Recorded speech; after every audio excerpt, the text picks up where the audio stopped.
"You are nothing without my name," the Duke said. She left and built her own legacy. Eleanor Whitmore pulled the diamond ring from her finger in front of 300 of England's finest and set it on the dessert tray like it was nothing. Her husband had just told the room she was nothing without his name. So she decided right then to find out if he was right. If this story already has your heart pounding, subscribe to our channel and follow Eleanor's journey all the way to the end. Drop your city in the comments. I want to see exactly how far this story travels. The winter ball at Bellgrave Hall was the social event of the season, and Eleanor had spent 11 days making certain it would be perfect. Not because she wanted the credit. She had learned, in 3 years of marriage to Adrian Whitmore, Duke of Bellgrave, that credit was not something wives collected. Credit belonged to the house. Credit belonged to the title. Credit, when it was distributed at all, flowed in one direction upward, toward the man whose name was carved above the front gate in letters 3 feet tall. Eleanor had arranged the flowers herself because the florist from London had sent the wrong variety, and there was no time to send for another. She had renegotiated the catering contract 2 weeks prior when she discovered the original supplier had quietly doubled his fee and assumed no one would notice. She had handled the invitations, the seating arrangements, the small crisis involving Lord Harrington's estranged brother arriving unannounced, and the larger crisis, the one no guest would ever know about, involving a discrepancy in the Whitmore estate accounts that she had quietly corrected before it became a scandal. 300 guests, every chandelier lit, every glass filled, every whispered conversation carrying the warmth of a household that appeared, from the outside, to run entirely on its own grace. Eleanor stood near the east archway in a gown the color of winter ice and watched it all work, and felt the particular satisfaction of invisible labor done well. Adrian found her there at 9:30. He was in excellent spirits. She could tell, because he was laughing at something Lord Ashby had said. A full-throated laugh that made people nearby turn and smile simply from the pleasure of hearing a man that confident enjoy himself. He was beautiful in the way that old money was beautiful effortlessly, without trying, as though the world had been designed to frame him well. "Eleanor," he touched her elbow. "Ashby was just asking about the Fairmont connection. Your people," she turned. Lord Ashby was a broad-shouldered man with kind eyes and a habit of saying exactly what he was thinking. "Lady Whitmore," he said, "I was telling the Duke that your family's history in Cornwall is remarkable. The Fairmonts go back to the 14th century, don't they?" "15th, Eleanor said, "though the estate has been much reduced in recent generations. Still, there is something to be said for a name that old." Ashby raised his glass slightly. The Whitmore alliance was a fine thing for both families. Adrian smiled. It was a generous arrangement. Eleanor understood what the match offered her. It was a small sentence, the kind that could be stepped over, moved past, forgotten by morning. Eleanor had heard similar sentences before, the slight emphasis on offered her, the quiet implication that the benefit had flowed in one direction. She let it pass. She was practiced at letting things pass. But Ashby, with his habit of saying what he was thinking, pressed forward. And what of Mrs. Harrington's comments this evening? She was telling several ladies that Duchess Whitmore was responsible for the Peregrine account business. Something about a financial matter. Adrian's smile did not change. "My wife has an eye for household detail." "It was rather more than household detail," Ashby said pleasantly. "From what I understood, it was nothing that required formal attention." Adrian's voice was smooth as riverstone. "Eleanor understands that her role is to support the house, not to conduct business on its behalf. She does it well. We are fortunate she is suited to it." Ashby looked at Eleanor. There was something careful in his expression now. Something that recognized he had inadvertently walked into territory he hadn't intended. Eleanor smiled at him. It was the smile she had perfected over 3 years, the one that said, "All is well. Please do not worry, this is simply how things are." She excused herself to check on the supper arrangements. At 11 o'clock, the trouble began. It began the way trouble at these events always did, quietly, in a side room, between two men who thought they were speaking privately and were not. Eleanor had stepped into the corridor to send a message to the housekeeper when she heard Lord Pemsley's voice through the half-open door of the study. "Heard the Whitmore accounts were in difficulty last autumn. Something about the grain contracts, resolved. That was Mr. Hartwell, Adrian's solicitor, well resolved, in fact. Though I will say it was not the Duke who caught it. A pause. The Duchess? She brought it to me directly, quietly. Had already identified the discrepancy and drafted the corrective letter. I've been practicing law for 30 years, and I have rarely seen a woman or a man, for that matter, dissect an estate account with that precision. Pemsley's response was a low sound of surprise. Eleanor stood in the corridor for a moment. Then she walked on. She did not feel proud exactly. She felt something more complicated than that, a recognition that what she had done was real, was seen at least by someone, even if it would never be named in any room where her husband was present. She went back to her guests. The moment happened at 12 minutes past midnight. She would always remember the time because she had glanced at the long case clock in the entrance hall just before Adrian's voice rose above the music. And the clock face had read 12:12, and afterward she would think, that was the last minute of the woman I used to be. The dancing had stopped for champagne. The orchestra was quiet. 300 guests stood with their glasses raised. And Adrian was speaking, toasting the new year, toasting Bellgrave, toasting the season. His voice carried beautifully in the high-ceilinged room. And then Lady Davenport, a woman whose sharpness was famous and whose kindness was not, said something that carried just far enough. You must be very proud of your Duchess, Your Grace. I understand she is responsible for a great deal of what we enjoy this evening. It was meant as a compliment. Eleanor could see that. Lady Davenport was in her way, trying to give credit where credit was due. Adrian turned toward Eleanor. His gray eyes settled on her, and for one moment she thought she saw something there, warmth. Perhaps, or at least acknowledgement. She thought, say yes. That is all. Just my wife, Adrian said, is an excellent manager of domestic affairs. But I think we must be careful not to misrepresent her position. His voice was pleasant, instructive, the voice of a man clarifying a small misunderstanding. The Whitmore name is what draws guests to Bellgrave. The Whitmore legacy is what fills these rooms. Eleanor understands this. She is here because she married into this family, and what she has, what she does, exists within that context. The room went very still. He continued, and this was the part Eleanor would hear for the rest of her life. The part that would either break her or build her, depending on which road she chose in the next 30 seconds. Do not misunderstand your position, my dear. Without my name, you are nothing, he said it gently.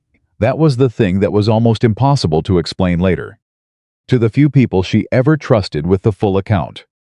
He said it gently, the way one corrects a child who has misunderstood arithmetic. There was no cruelty intended. He believed it completely. He thought he was simply stating the truth. 300 people heard it. The music had not started again. There was no ambient sound to absorb it. Lady Davenport's face froze in an expression of exquisite discomfort. Lord Ashby across the room looked down at his glass. Even Lord Pemsley, who was not known for sensitivity, went very still.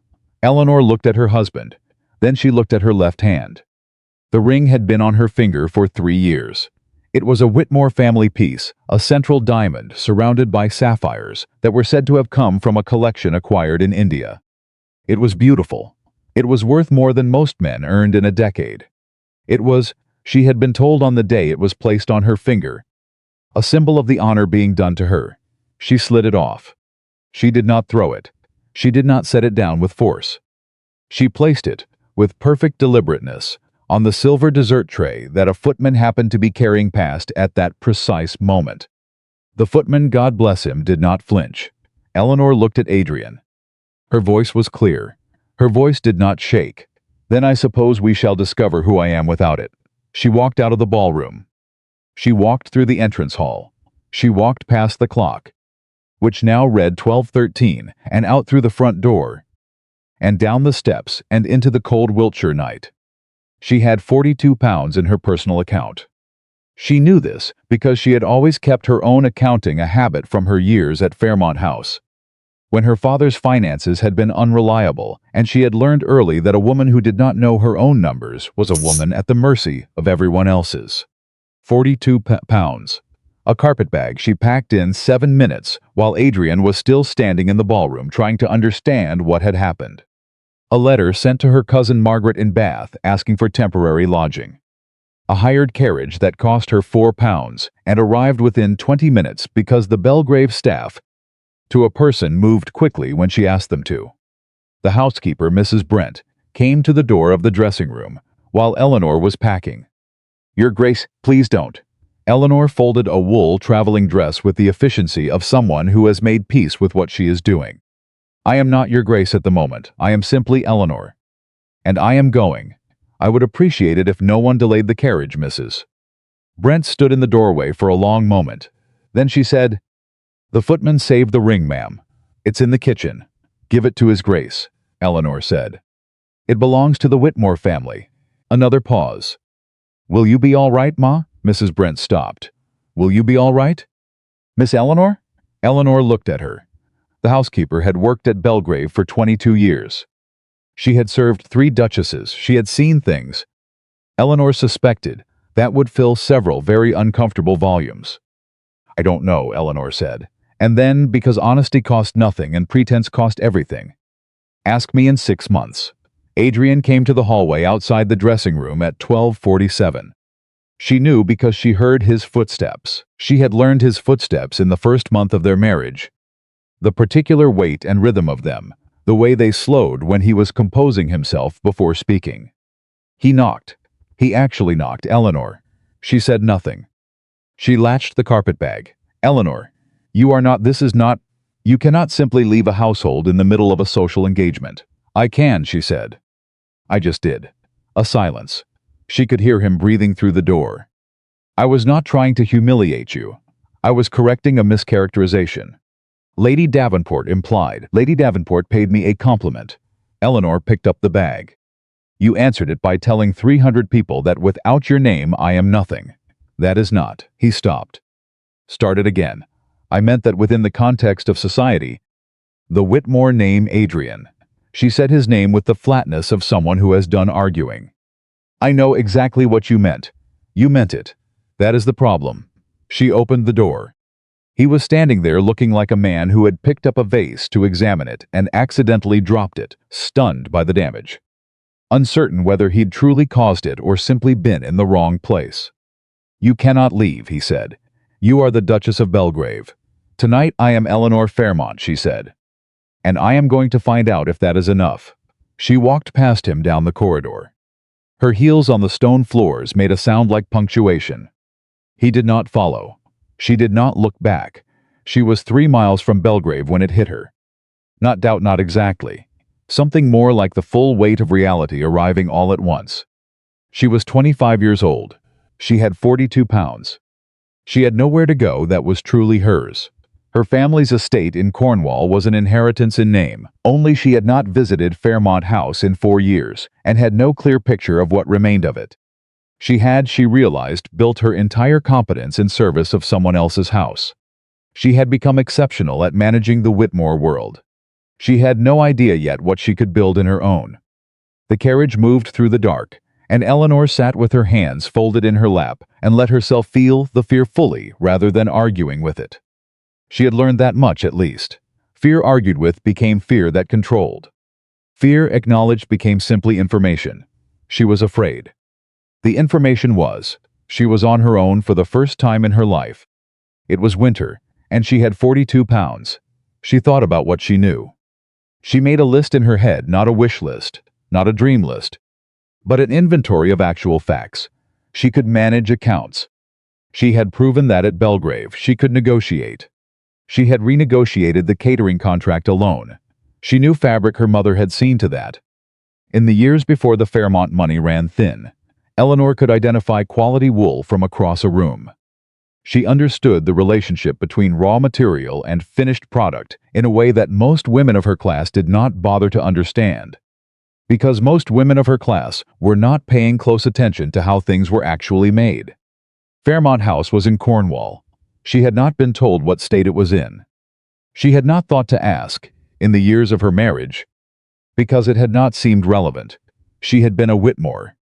The Fairmont affairs had been someone else's problem. She understood now, sharply and without comfort, that this had been a mistake. At 2 in the morning, the carriage hit a rut in the road and jolted. And Eleanor grabbed the leather strap and held on, and thought, I am going to Cornwall. She did not know yet what she would find there. She knew only that it was hers. Margaret's house in Bath was warm, and did not ask questions until morning. Margaret herself, Eleanor's cousin, 5 years older, widowed at 30 and living quietly on a modest inheritance, opened the door at 5:30 in the morning without surprise, as though she had been waiting, and said only, I'll put the kettle on. Over tea. Eleanor explained what had happened. Margaret listened without interrupting. This was one of her great gifts. When Eleanor finished, Margaret set her cup down and said, Was anyone watching when you put the ring on the tray? 300 people. Good, Margaret said. Then there's no version of this in which you did nothing. Eleanor looked at her. What I mean, Margaret said, is that you've already acted. The question now is only what comes next. Do you want advice, or do you want to sit with it tonight and talk tomorrow? Advice, Eleanor said. I've been sitting with things for 3 years. Margaret nodded. Then tell me about Fairmont House. Tell me everything you know. And then we'll figure out what you don't know, Eleanor told her. The telling took 20 minutes, which was not long for a property that had been in her family for 4 centuries. That brevity itself was damning. She knew the name, the general location, the fact of its existence. She did not know the current state of the accounts, the condition of the buildings, whether any operations remained on the property, or who, if anyone, was overseeing it. I know there was a wool operation, Eleanor said. My mother mentioned it, a small weaving enterprise. She stopped talking about it when I was about 12, which likely means it stopped being viable. Stopped being viable and collapsed entirely are different things, Margaret said. Yes. And Cornwall is only a day and a half by train. Yes. Then that, Margaret said, is where we start. Eleanor wrote one letter before she slept. She addressed it to Mr. Hartwell, the solicitor, the same man who had told Lord Pemsley she had dissected the Whitmore accounts with rare precision. She wrote, Dear Mr. Hartwell, I am writing to request information regarding Fairmont House, Cornwall, which I understand to be my property by inheritance through my mother's line. I would be grateful for any documentation you are able to share regarding the current legal status of the property, any existing debts or obligations, and any ongoing operations. I ask that this inquiry be handled with discretion and that the results be sent to the address above rather than to Bellgrave Hall. I remain respectfully, Eleanor Fairmont. She signed it Eleanor Fairmont.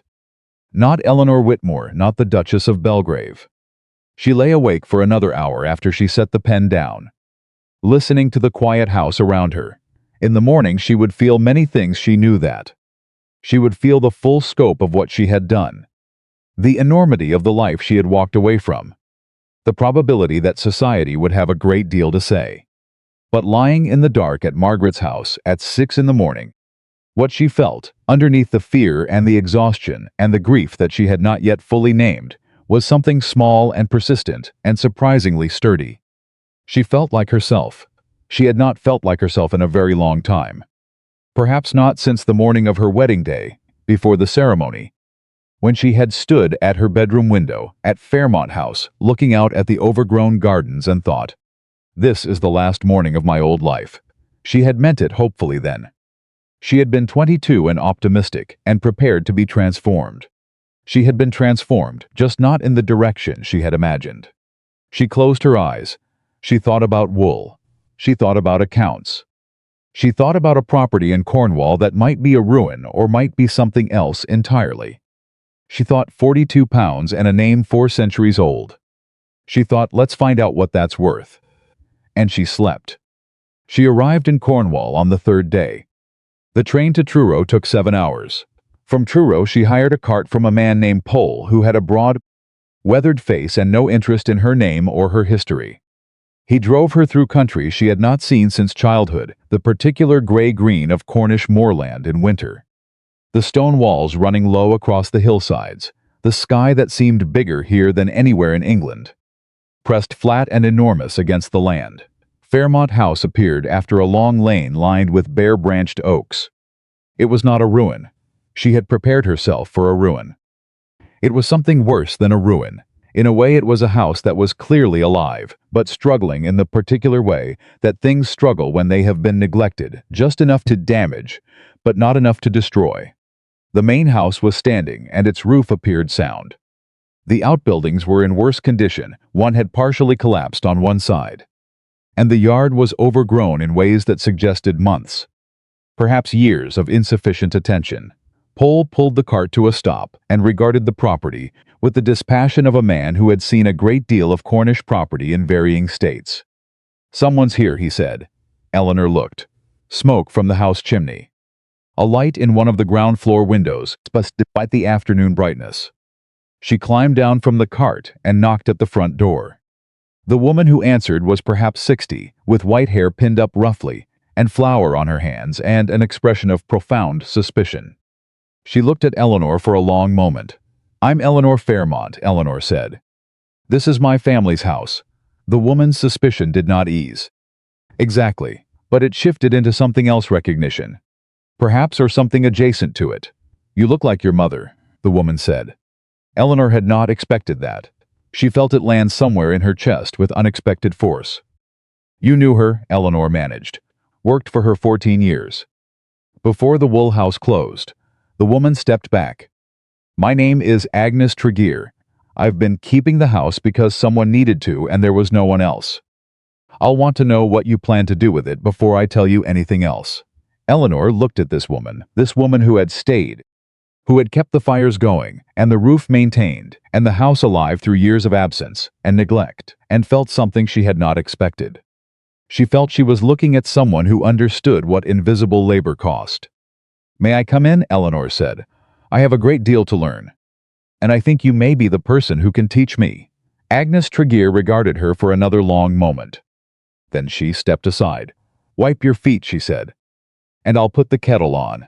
What Agnes told her over the next 2 hours changed everything.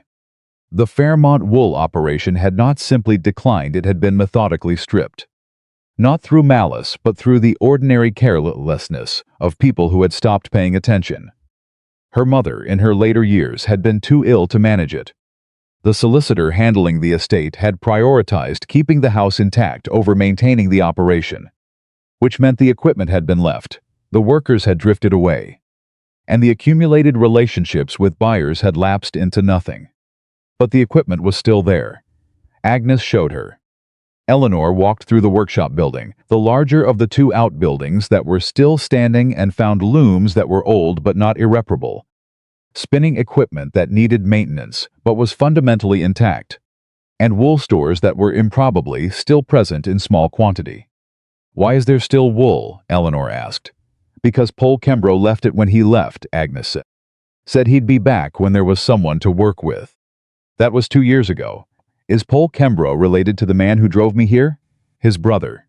Eleanor stood in the middle of the workshop, turning slowly. The scale of what would be required was enormous. The gap between what existed and what would be needed to produce anything sellable was large. The list of problems was long. And yet, she had managed the Whitmore accounts far more complex than anything here. She had renegotiated contracts and handled crises, and managed a household of 40 staff and organized events for 300 guests. She had done all of it invisibly, without credit, in service of a house that had told her she was nothing.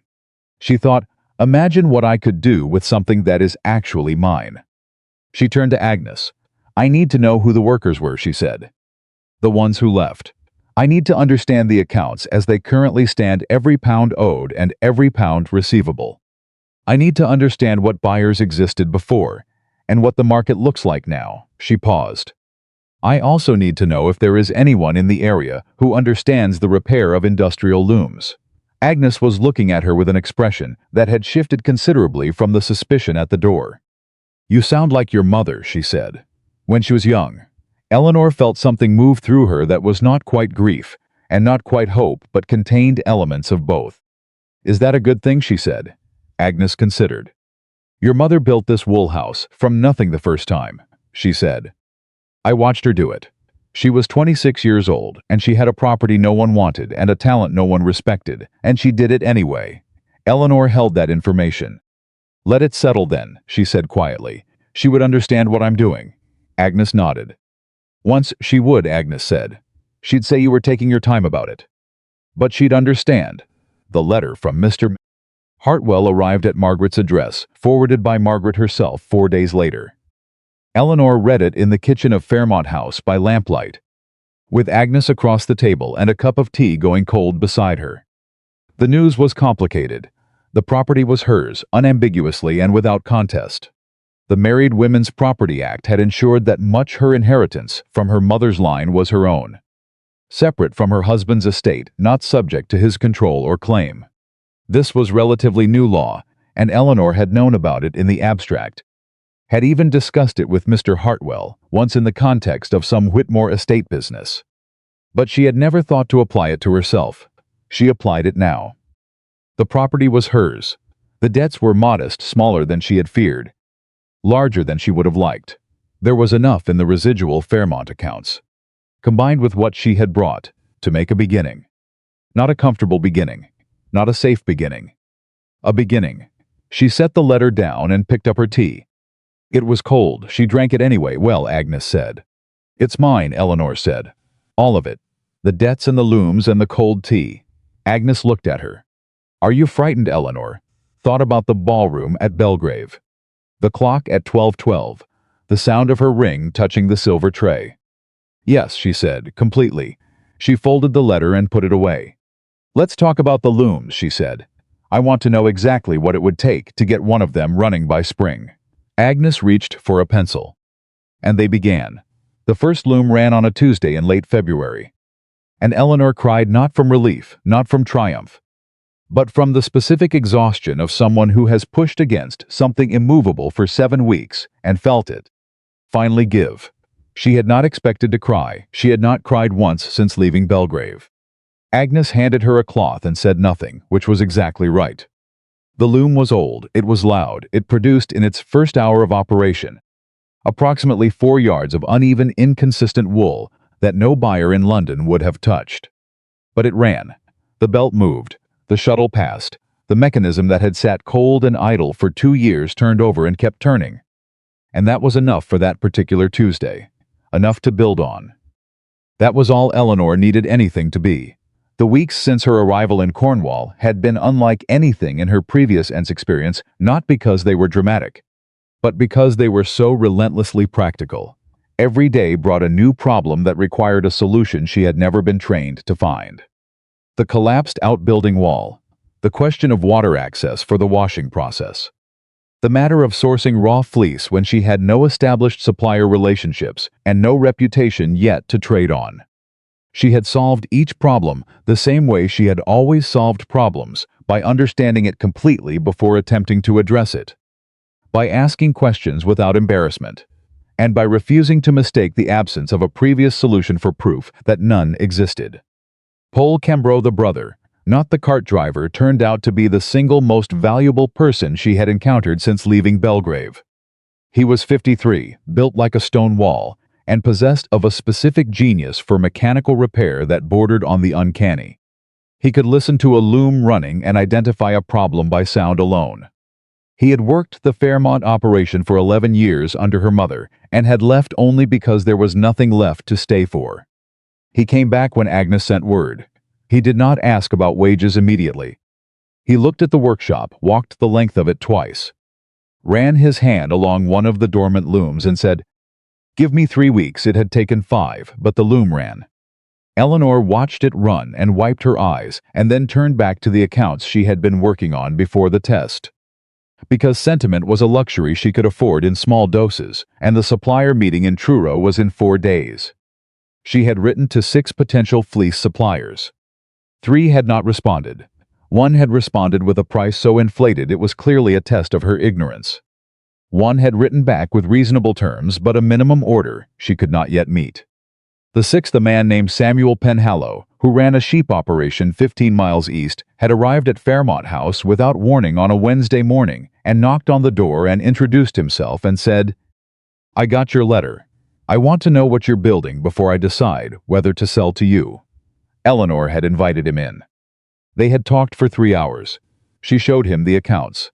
She showed him the operational plan she had been developing, the market analysis she had assembled from trade publications, the quality standard she intended to hold, the London connections she was beginning to cultivate through correspondence. She did not oversell. She did not pretend the operation was further along than it was, or that the risks were smaller than they were. At the end of 3 hours, Penhallow had looked at everything and said, "My wife says I should trust people who don't try to impress me." "Your wife sounds wise," Eleanor said. "She's smarter than I am, which I've known for 30 years. He had stood up and put his hat back on. "I'll sell you fleece. Below minimum order at market rate. Delivered. If the quality of your work holds, we discuss a formal contract after 6 months." Eleanor had shaken his hand. He had seemed slightly surprised by the firmness of it. "One question," he said before leaving. "You're a Fairmont?" "I am, your mother, Mrs. Catherine Fairmont. She bought fleece from my father." "Same arrangement, near enough." He paused at the door. He always said she paid on time and never argued quality that was genuinely there. Said she was the most straightforward buyer he ever had. Eleanor did not trust herself to speak for a moment. "I will try to deserve that," she managed. Penhallow nodded once and left. She stood in the doorway, watching his cart disappear down the lane, and thought about her mother, and let herself feel it for exactly 2 minutes. Then she went back inside and updated the accounts, and wrote to the London wool merchant she had been trying to reach for 3 weeks. What she discovered in those first months was something she had not anticipated. She had expected the work to be hard. She had expected the logistics to be complicated, the finances to be tight, the social challenges to be real. She had been prepared for people to underestimate her, to question her competence, to wonder what a woman of her background thought she was doing running a wool operation in Cornwall. What she had not expected was how much she would enjoy it. Not enjoy in the soft, decorative way, not satisfaction of a well-arranged dinner table or a flawlessly executed social event. She had found satisfaction in those things, but it had always been the satisfaction of a musician playing someone else's composition. Competent, even excellent, but never entirely hers. This was different. Every decision at Fairmont was hers. Every mistake cost her directly and taught her something she kept. Every success built on something she had actually done. The relationship between her effort and the outcome was direct, in a way that managing Bellgrave Hall had never been, because at Bellgrave, the outcome was always attributed to the house, to the title, to the name. Here there was no title. There was no name larger than her own. There was only the work and what it produced. She hired 3 workers in March. They came cautiously, a woman named Bettany, who had worked the Fairmont operation years ago, and heard from Agnes that something was being rebuilt. A young man named Caddon, whose father had been a weaver, and who had learned the basics and never had anywhere to use them. And an older man named Thomas, who said almost nothing during his interview, but demonstrated more technical knowledge in 15 minutes of working the loom than Eleanor had accumulated in 2 months. She told them on their first day what she intended. Not in vague terms. She told them the target, a line of high-quality wool fabric that would meet London standards. She told them the timeline, which was ambitious and possibly unrealistic. And she said so. She told them what she could pay now, and what she intended to pay in 6 months if the operation held. Bettany had asked, "What if it doesn't hold?" "Then I will tell you immediately, and we will figure out together what comes next," Eleanor said. "I will not pretend to certainty I don't have." It was not the answer a duchess would give.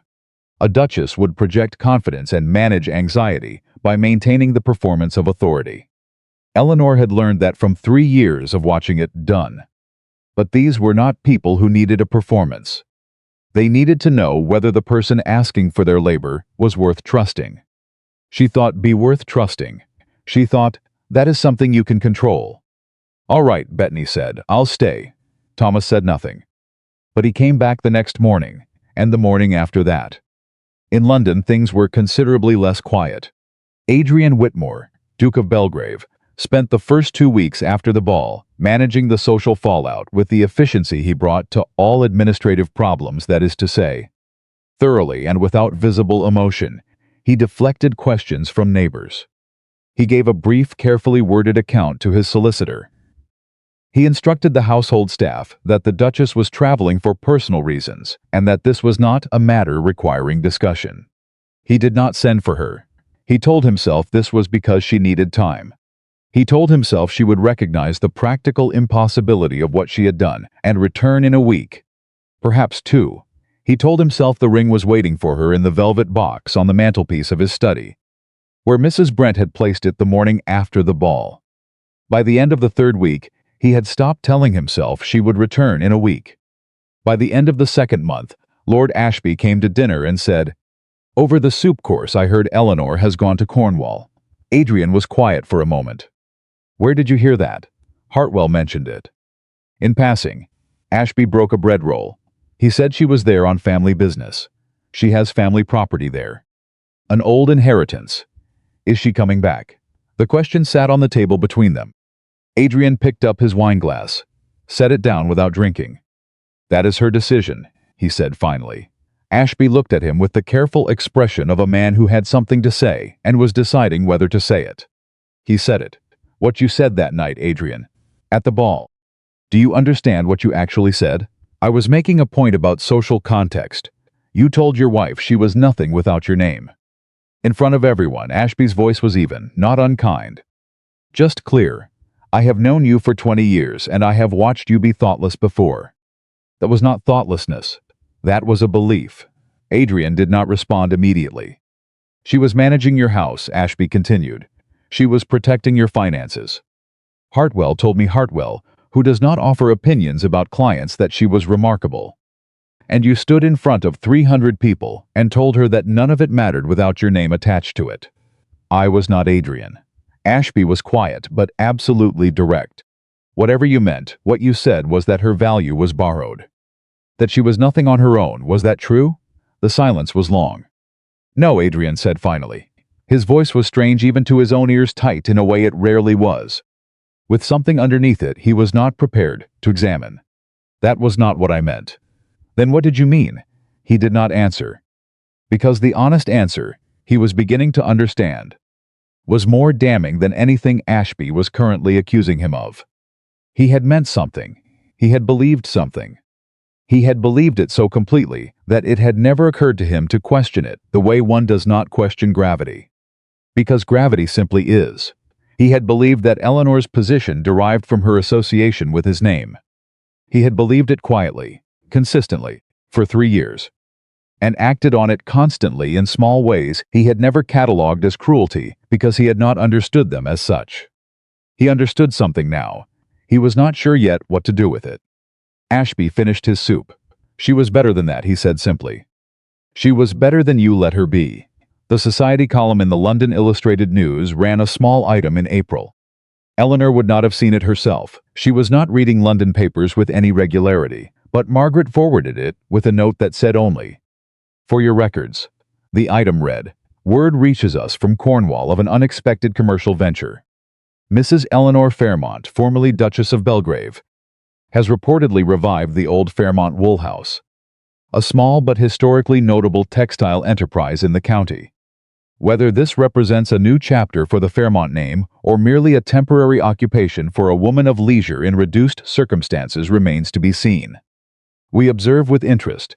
Eleanor read it twice.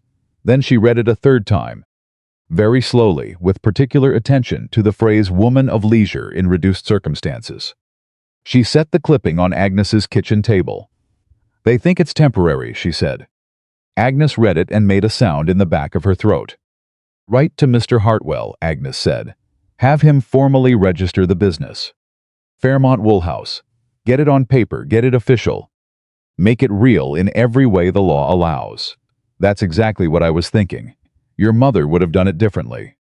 She would have waited until she had something to show, then made the registration part of the announcement." Agnes tapped the clipping. "But your mother didn't have a London paper calling her a woman of leisure." Eleanor picked up the clipping and folded it. "Neither do I," she wrote to Hartwell that evening. The letter was brief, precise, and contained no sentiment whatsoever. She requested formal business registration under the name Fairmont Wool House. Proprietor Eleanor Fairmont. She requested documentation confirming her full legal ownership under the Married Women's Property Act. She requested, as a separate matter, information regarding the formal process for legal separation, which she was not yet ready to pursue but wished to understand thoroughly.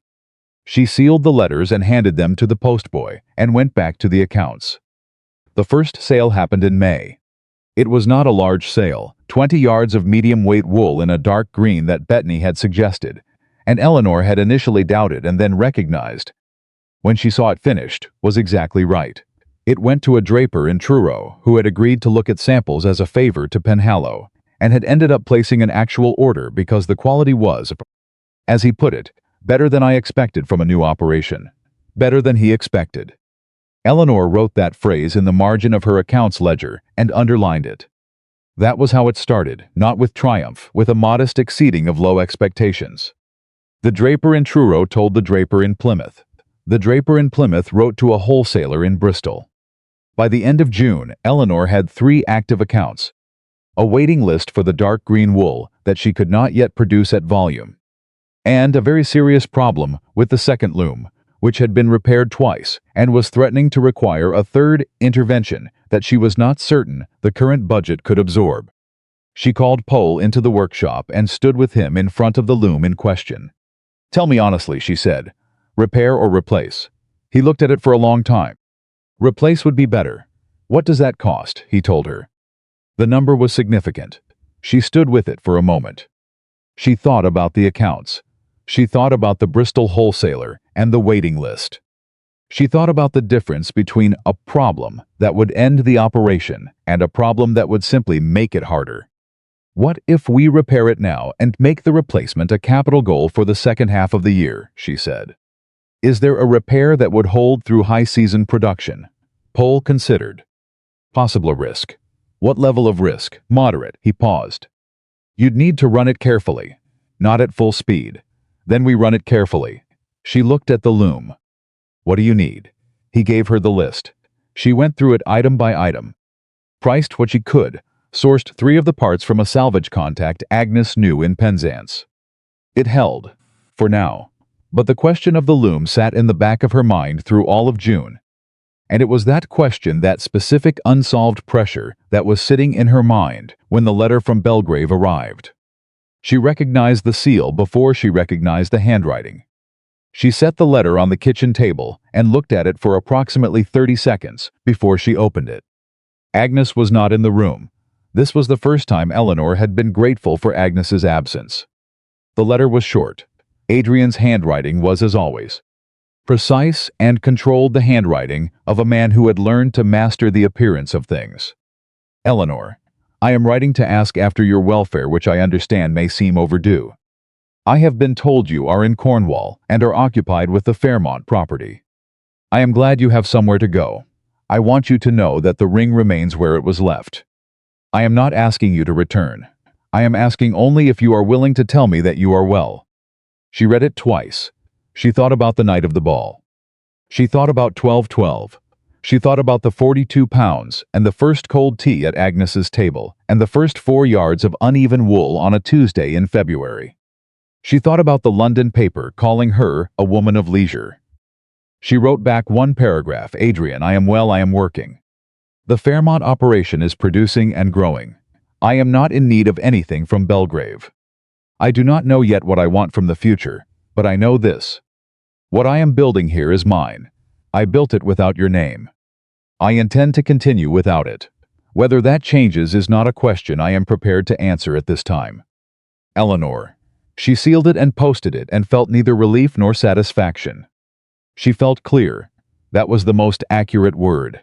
Clear in the way that a decision feels clear when you have stopped pretending there is ambiguity in it. She was not going back to Bellgrave. Not because she couldn't. Not because she was afraid. Because she was building something, and she was not finished, and she had learned in the years of her marriage, and the months since, that you do not leave something unfinished to return to a place where your work was never truly seen. By the end of summer, Fairmont Wool House had 6 workers and 2 functioning looms, and a reputation in 3 counties for producing high-quality wool at a price that reflected the work without insulting the buyer. Eleanor had also, quietly and without announcement, begun a third thing. In the evenings, when the workshop was closed and Agnes had retired and the accounts were done, she taught. Not formally, she had no charter, no funding, no institutional sanction for what she was doing. But Bettany had a daughter of 11 who was sharp as wire and had no formal schooling past the age of 9. Thomas's grandson was the same. Cadan's younger sister could add numbers in her head faster than Eleanor could write them down, but had never been taught that this was unusual or valuable. She started with arithmetic, then reading for those who needed it. Then, because it seemed absurd not to, the basics of account keeping, because these were the children of workers. And workers who understood accounts were workers who could not be cheated. And workers who could not be cheated were workers who could build something of their own. She did not call it a school. She called it evening hours. She told no one outside the immediate circle, but Agnes knew. Agnes watched it for 3 weeks and then one evening said, "Your mother tried to do this too." Eleanor looked up from the primer she was using. And she ran out of time. Agnes paused. "I'd suggest you do it officially before someone tells you that you can't." Eleanor considered this. The idea of doing it officially, of making it real. On paper, in the way that the wool house was now real, felt enormous and fragile at the same time. "One thing at a time," she said. "That's what your mother said," Agnes said dryly. Right up until she didn't have time left. Eleanor looked at her. "All right," she said. "What would officially look like?" Agnes told her. And they talked until midnight, and the evening hours became something slightly larger. And that was how the second thing Eleanor Fairmont built in Cornwall began, not with a plan, but with an old woman's sharp memory and a long evening and the particular stubbornness of a woman who had been told what she couldn't do too many times to take it seriously. In September, the London Illustrated News ran a second item. This one was not small. Trade notes, Fairmont Wool House. Cornwall, the enterprise established earlier this year by Mrs.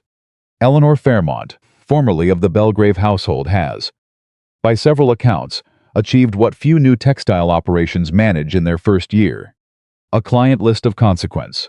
We understand the firm supplies drapers in Truro, Plymouth and Bristol, with inquiries reportedly pending from a London house. Whether the Fairmont name will become known in its own right remains to be seen. But the early evidence is, we are compelled to acknowledge, rather compelling. Eleanor read it at breakfast. Agnes put more tea in her cup without being asked. "They said rather compelling," Agnes said. "They said formally of the Bellgrave household." Eleanor set the paper down. "That won't last long."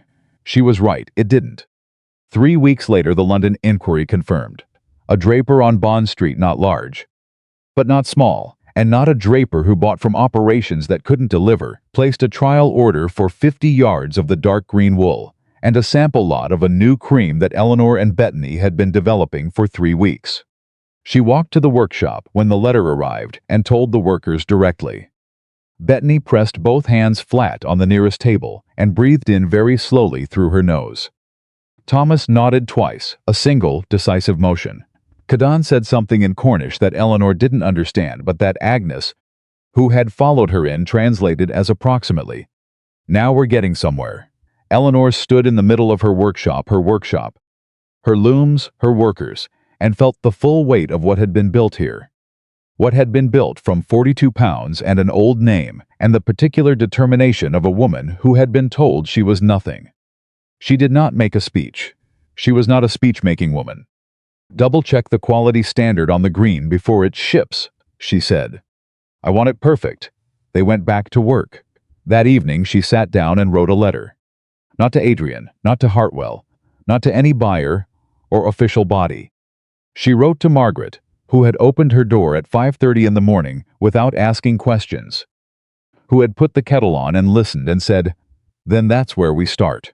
She wrote, "We got somewhere. I'll tell you all of it when I see you. Come to Cornwall if you can, there's room, and I want you to see what it looks like now. It looks like something.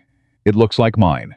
She sealed it and set it aside and went to check on the second loom, which had been making a sound she didn't like, and stood beside it, listening in the way she had learned to listen, not for the obvious problem, but for the small early signal of what was coming before it arrived.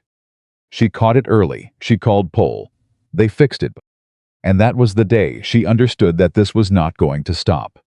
Not the work, Not the building, not the forward motion of something that had been set in motion on the night a woman placed a diamond ring on a silver tray and walked out into the cold. What had started as survival had become something else. It had become a legacy. And somewhere in London, in a study where a velvet box sat on a mantelpiece with a ring inside it, a man was beginning slowly, reluctantly, with the painful precision of someone doing arithmetic. He would rather not finish to understand exactly what he had thrown away. The newspaper arrived at Bellgrave Hall on a Thursday morning, and Adrian read it twice before he set it down, not because the words were unclear, because he needed to be certain he was reading what he was reading. Fairmont Woolhouse, Cornwall. Mrs. Eleanor Fairmont, formerly of the Bellgrave household, has achieved what few new textile operations manage in their first year. Formerly of the Bellgrave household. Not Duchess, not Whitmore, not his wife, Mrs. Eleanor Fairmont. He set the paper on his desk. He picked up his coffee. He set the coffee down without drinking it. He stood at the window for a long time, looking out at the Bellgrave grounds, the vast, immaculate grounds that required 17 groundskeepers and an annual maintenance budget that could have funded a small village, and felt something he could not immediately name. It was not grief. It was not anger. It was something more uncomfortable than either of those. Because grief and anger were at least familiar, this was closer to disorientation. The particular vertigo of a man who has been certain of something his entire life and is beginning, slowly and against his will, to suspect the certainty was wrong. He had told her she was nothing without his name. She had taken him at his word, gone to Cornwall, and built something that was now being written about in London papers under her own name. Without his, he called for Hartwell. The solicitor arrived that afternoon and sat across from Adrian's desk with the carefully composed expression of a man who has anticipated this conversation and is not looking forward to it. "Tell me about the Fairmont operation," Adrian said.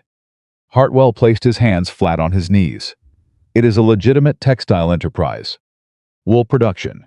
Mrs. Fairmont has registered it formally under the Married Women's Property Act. The business is entirely her own, legally separate from any Whitmore interest. Not subject to your claim in any capacity.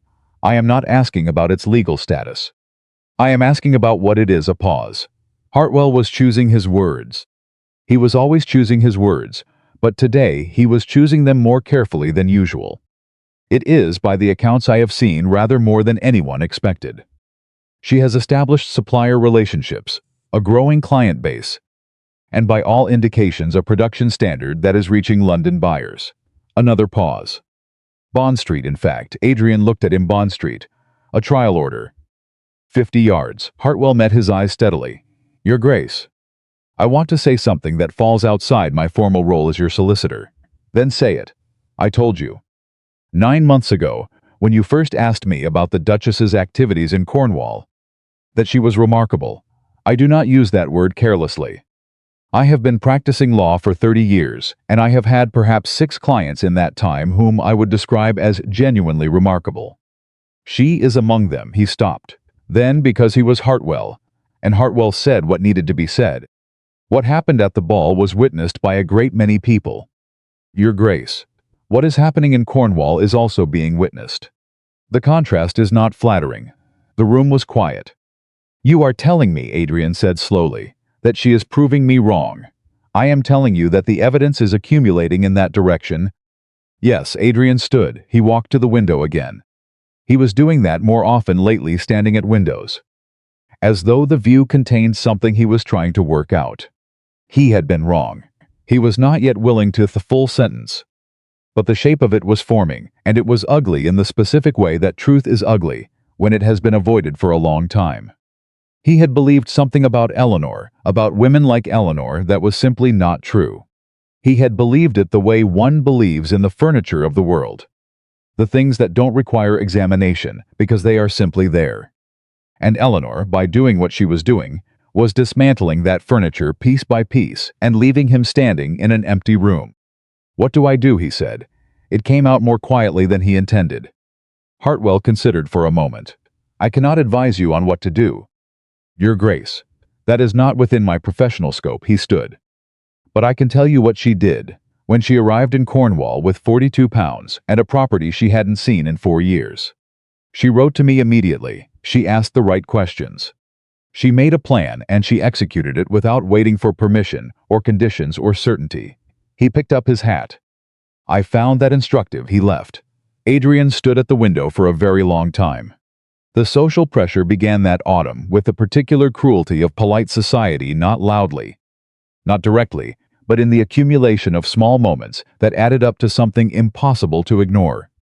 Lady Davenport, who had made the original comment at the ball, the comment that had preceded everything, stopped by Bellgrave for tea in October and spent 45 minutes discussing everything except Eleanor, which was its own form of commentary.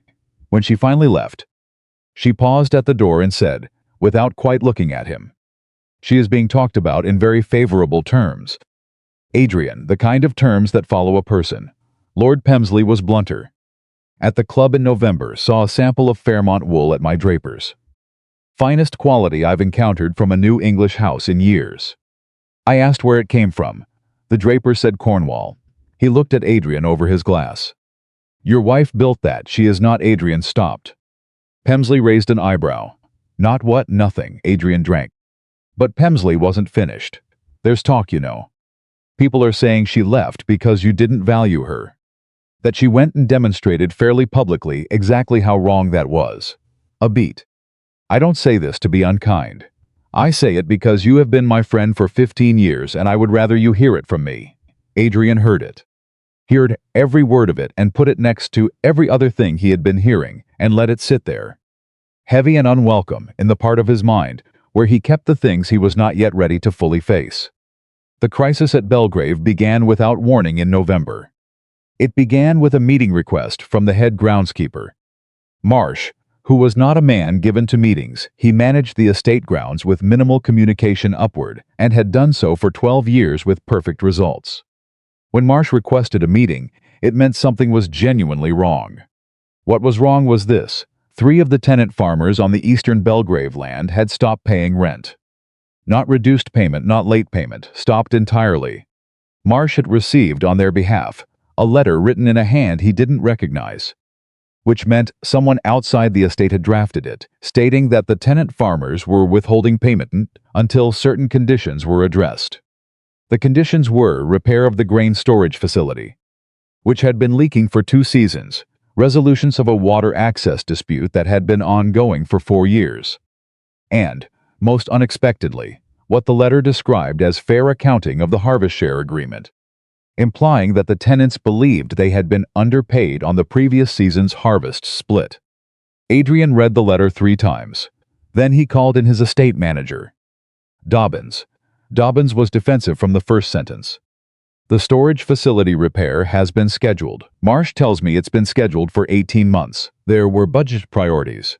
The harvest share dispute." Adrian looked at Dobbins directly. "Walk me through the accounting." Dobbins walked him through it. The more he explained, the quieter Adrian became, because the more he listened, the more he heard the same thing in 2 different registers. The explanation Dobbins was giving him, which was technically accurate, and the implication underneath it, which was that the accounting had been structured in a way that technically satisfied the agreement, while consistently minimizing the tenant share. Not fraud, not quite, but close enough to it that Adrian understood, with a cold clarity, why the tenants had stopped paying. "They're right," he said. Dobbins blinked. "Your Grace, the accounting is legal. It is not fair. Those are different things." Adrian set the letter down. "I want to know the full extent of this. Every tenant account. Every harvest share going back 5 years. I want to know what we actually owe before I sit down with any of these men. That will take time." "Then start now." Adrian looked at him steadily. "And understand that when I sit down with those farmers, I intend to have numbers I can stand behind, which means the numbers need to actually be correct." Dobbins left. Adrian sat for a long time. He was thinking about Eleanor. He was specifically thinking about a conversation he had not been part of, the one where she had apparently identified a financial discrepancy in the Whitmore accounts and brought it to Hartwell and handled it quietly and correctly. He had heard about that conversation secondhand from Hartwell. Months after the ball, He had felt at the time a complicated mixture of things he hadn't examined carefully. He was examining them now. She had caught what he had missed. She had fixed it. She had told no one, asked for nothing in return, simply done what needed doing and moved on, and he had stood in a ballroom and told her she was nothing. The weight of that landed differently now than it had 9 months ago. 9 months ago it had felt like a misunderstanding, a thing that could be explained and contextualized. Now it felt like what it was, a record of what he had actually believed, said aloud, in public, to the woman who had been protecting his interests while he stood there, convinced she existed only as an ornament of his title. He picked up a pen, he set it down, he stood, he sat. He did not write to Eleanor. He was not yet sure what he would say. The tenant situation deteriorated in the second week of November, when a fourth farmer joined the rent withholding. And word reached the village, and the village began to talk. The particular way that villages talk, not loudly. Not in any place Adrian could address directly, but in the accumulation of lowered voices and significant looks that meant, "This estate is not managing itself well." Dobbins brought him the audit results on a Wednesday. Adrian went through them line by line and found exactly what he had expected to find. A pattern of small, technically permissible deductions from the tenant harvest shares that, accumulated over 5 years, amounted to a not insignificant sum. He called Dobbins in. "We're correcting this. All of it. Going back 5 years." Dobbins looked alarmed. "The cost is ours to bear." Adrian looked at him. "We created the imbalance. We correct it. The other landowners in the county are not my concern. How I manage this estate is my concern." Dobbins left unhappy. Adrian called in Marsh and scheduled a meeting with the tenant farmers for the following week. What happened at that meeting was not what Adrian had expected. He had expected resentment. He had expected hard faces and defensive anger and the particular wariness of men who had learned not to trust the word of a landlord. He had prepared for that. He had the corrected accounts, the repayment schedule, the plan for the storage facility repair, concrete, documented, ready.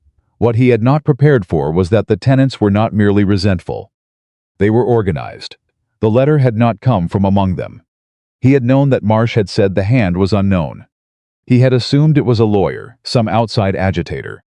But the farmers told him directly. The letter had been drafted by a woman they described only as a woman from the Fairmont operation in Cornwall, who had come through the county 2 months prior and spoken with several of the tenant families. Adrian went very still. A woman from the Fairmont operation. The oldest of the farmers, a man named Rowe who had been working this land for 40 years, nodded. "She wasn't telling us to revolt. She wasn't stirring trouble. She was visiting to look at wool sourcing, and she got to talking with the wives. When she heard about the storage and the harvest accounting, she said, stopped, seemed to reconsider, then continued. She said that men who know their rights and write them down clearly are men who get listened to. She said a complaint with numbers attached is harder to dismiss than a complaint with feelings." Adrian looked at the table. He felt something pass through his chest that was not anger and not admiration and not guilt exactly, but was made of all three in equal parts. Eleanor. Not stirring trouble, not making it personal, simply passing on exactly what she knew that documented. Reasoned complaint was the form most likely to produce a result. She had been right. He was sitting here because of it. "The woman who spoke with you," Adrian said carefully. "Did she tell you her name?" Rowe looked at him for a moment. "Then she gave her name as Mrs. Fairmont." The silence in the room was complete. Adrian cleared his throat. He looked at the corrected accounts in front of him. He looked at Rowe and the other farmers. He thought, "She visited this county, heard about the situation on my land, and helped these men organize a legitimate complaint, and then home to Cornwall, and said nothing to me. Not to leverage it, not to embarrass him, because she saw people being treated unfairly and she gave them the tool to address it." He thought, "She has more integrity than I have ever given her credit for." "She has more integrity than I have, gentlemen," he said. "Let's talk about what we owe you." The meeting took 4 hours. By the end of it, Adrian had agreed to full repayment of the harvest share discrepancy, a fixed timeline for the storage facility repair, and a new written agreement on the water access dispute that gave the farmers the access they needed. He had also, and this was not something he had planned. But it happened, apologized. Not for the legal structure of the agreement, which had been technically sound, for the spirit in which it had been managed. Rowe had looked at him for a long moment when he said it. Then, that's more than most men in your position would say. Most men in my position haven't recently had cause to reconsider a great many of their assumptions, Adrian said. He said it more honestly than he'd intended. Rowe made a sound that was somewhere between a laugh and an acknowledgement. The Fairmont woman, she your wife? A pause. Yes, she spoke well of the land here. She spoke well of the people. Rowe looked at him steadily. She didn't speak ill of you. That struck me at the time. Adrian had no answer for that. He gathered his papers and shook the farmer's hands and walked out into the cold November air and stood there for a moment with the weight of the day on him. The weight of the year, the weight of everything he had begun to understand in the slow and uncomfortable way that understanding sometimes comes not all at once. Like a revelation, but piece by piece, like a man dismantling a wall he built himself and finding, in each stone he removes, evidence of his own error. She had not spoken ill of him. He had told her she was nothing. She had left. She had built something that was now talked about in London. She had traveled through his county, spoken with his tenants' wives, given them the tools to demand what was fair, and she had not spoken ill of him. He got into the carriage. He thought, what kind of woman does that? He thought, what kind of man drove her to it? In Cornwall. Eleanor did not know any of this yet. She knew Penhallow's brother-in-law was a tenant farmer, somewhere in the east of Wiltshire. She had heard that in passing, and not thought much of it.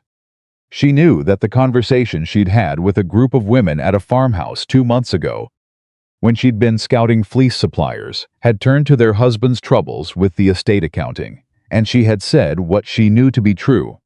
Numbers on paper are harder to dismiss than words in the air. She had not known whose estate it was. She had not asked. She was thinking about something else entirely in November. She was thinking about the third loom, not the second loom that had held, as Pole had promised through the high season. The third loom was new. Or rather, not new. It was a second-hand piece of equipment she had tracked down through a contact in Bristol. Older but sound, representing exactly the kind of capital investment that could double her production capacity if managed correctly. She had spent 3 weeks deciding whether the finances supported it. They did, barely. With the Bond Street order confirmed and 2 more Bristol accounts in discussion, the numbers worked if the quality held, if the orders came through, if nothing went wrong with the existing equipment before spring. She bought it. She signed the papers in the first week of November. And when the equipment arrived and Pole began the installation, she stood in the workshop and felt the particular sensation of a person who has committed fully to a direction with no road back. Margaret, who had come to Cornwall for a fortnight in October and had not left, watched her from the doorway. You look terrified, Margaret observed. I am. Eleanor watched Pole work. It's the right decision. Those 2 things can both be true. I know, Eleanor turned. I keep thinking about what happens if the Bond Street trial order doesn't become a standing account. Does it look like it won't? It looks like it will. But I thought a great many things in my life looked like what they were. And not all of them turned out to be. Margaret was quiet for a moment. You mean the marriage? I mean the marriage. Eleanor said it without bitterness, which surprised even her. The bitterness had been there, was perhaps still there in layers she hadn't reached yet, but what was on top of it now was something more like clarity. I thought I understood what I was building then. I was wrong about what it was. You're not wrong about this. No. I'm not. She looked at the third loom. This one I built from nothing. That means I know exactly what's in it. The Bond Street account confirmed in December. Not the 50-yard trial, a standing quarterly order. The draper's letter was brief and businesslike and contained 1 sentence that Eleanor read 4 times. The quality of the Fairmont product is consistent and distinctive, and we anticipate a long relationship. Consistent and distinctive. She put the letter in the file she kept for correspondence of significance. She went to the workshop and told the workers. Bettany pressed both hands to her mouth this time and said nothing for a full 10 seconds. Thomas nodded in the same 2-beat way. He always nodded when he was genuinely moved. Cadan let out a sound that brought Agnes running from the kitchen. Eleanor gave them the rest of the afternoon. She could afford it. She walked back to the house and sat at the kitchen table and let the fullness of it settle over her. 1 year. Not quite, it was 11 months since she had arrived at Fairmont House. 11 months since Agnes had told her to wipe her feet. 11 months since she had sat in the kitchen with a borrowed cup of tea and a list of problems that seemed nearly insurmountable. One standing account on Bond Street, 3 looms, 6 workers. A small evening school that now had 9 children in it, and the informal blessing of the local vicar, who had stopped by once to see what was happening and had left with an expression of surprised approval.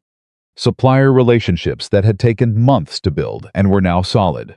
A name, her mother's name that was beginning, slowly and without her asking for it, to mean something. She thought about Adrian. She thought about 12:12 and the clock in the entrance hall and the sound of the ring on the silver tray. She thought about his letter, the short one, 9 months ago, asking if she was well and her shorter reply. She had not heard from him since then. She told herself she had not expected to. She told herself she was past caring whether she heard from him. She was not entirely past it. She recognized this honestly and let the recognition sit without doing anything with it. There was a difference between not being over something and being controlled by it. She was not controlled by it. She picked up her pen and began the accounts for December. The second letter from Adrian arrived on a cold Tuesday in December, exactly 11 months to the week since a loom had run for the first time on a Tuesday in February. Eleanor noticed the timing and thought, he wouldn't have known that. But it seems right anyway. The letter was longer than the first. Eleanor, I have been trying for some weeks to find the correct way to write this letter, and I have not found it. So I am writing it anyway. I want to tell you several things. The first is that I am aware of what you have built in Cornwall. And I am aware that it is remarkable, and I do not use that word carelessly. The second is that I have spent the better part of this year in a process of understanding slowly, insufficiently but genuinely, what I said to you in January, and what it meant. Not what I intended by it, what it meant. I am not going to tell you in this letter that I have changed, because people who have changed do not generally need to announce it. And people who announce it before demonstrating it deserve the skepticism they usually receive. I will only say I was wrong, specifically, completely, and without qualification. You were not nothing without my name. You were everything I failed to see with it. I understand that this recognition comes too late to change what happened, and may come too late for anything else as well. I am writing it anyway, because you deserve to have it said. In writing, in my handwriting, in sentences I cannot take back. I remain with more respect than I knew how to show. Adrian. She read it 3 times. She set it on the kitchen table, which was where all significant things seemed to land in this house. Agnes looked at Eleanor's face, looked at the letter, and said, Whitmore? Yes. Agnes poured tea. She did not ask what it said. After a long time, Eleanor said, he admits he was wrong. Agnes sat down. Is it real? The handwriting is real. The language is careful. He is not asking for anything in the letter. She looked at it. He is not asking for anything, which means he wrote it knowing I might not respond. That is either genuine or a very sophisticated strategy. Can it be both? Eleanor considered. Yes, it can be both. She picked up the letter, she folded it. She put it in the file with the Bond Street confirmation and the first letter from Penhallow and the clipping from the London paper that had called her a woman of leisure. I'm not going to respond tonight, she said. Good, Agnes said. I need to think better. Eleanor picked up her tea. It was warm this time. That was progress of a kind. She thought about what she wanted, not what society expected, not what propriety required, not what a woman in her position was supposed to do. What she, Eleanor Fairmont, actually wanted for herself, for her workers, for the 9 children in the evening school, for the 3rd loom that was now running, for the name above the workshop door, that was her mother's name, and now hers. What she wanted was to continue what she had built. Whether there was a version of that which included Adrian Whitmore was not a question she could answer tonight. But it was, for the first time, a question she was willing to consider.